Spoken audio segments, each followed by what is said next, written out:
Welcome back, my loves, to my cooking pork chops with all the ingredients. We're gonna check it now, and as you can see, it's already kind of already cooked. Okay, we're gonna now add the tomato, and we're gonna go ahead and add the tomato, and I would say we're gonna add the tomato sauce as well after I mix the tomato with the pork chop. And as you can see, the tomato has juice that will make it a little bit juicy and give it a good taste with a little bit of juice on the meat. As you can see. Okay, there you go. We can go ahead and add the next seasoning, which is this one. And I'm gonna show you that you're not gonna add a lot. Since we added garlic salt, you don't want to add a lot because then it will become very salty, and I don't think you want it salty. As you can see, I think it was too much. You see, I'm gonna take this out because that's already enough. So we added that. We're gonna mix it again. Very good. Mix. You see how it's looking like new Mexican pork chops.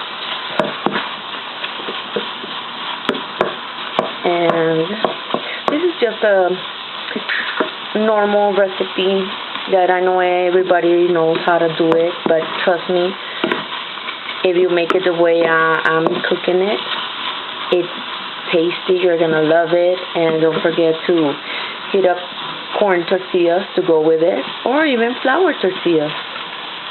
They're really, really good. And let's add the tomato sauce. Can give it more juice. And this one, you don't have to. It was half of a can. So we're gonna mix it again.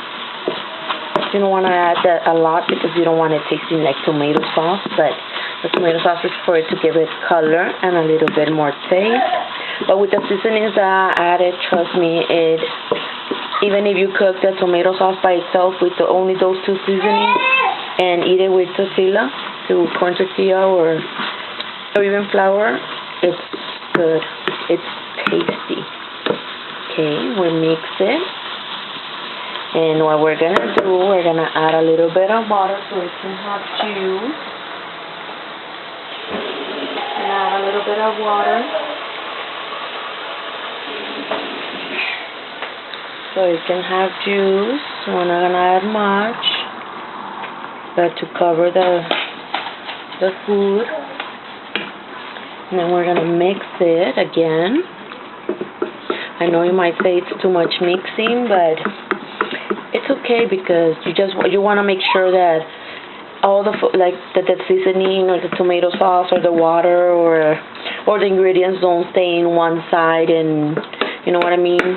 Because then when you serve it, they're gonna go, oh, I can taste something like so strong as one of the seasonings because it wasn't mixed good or something.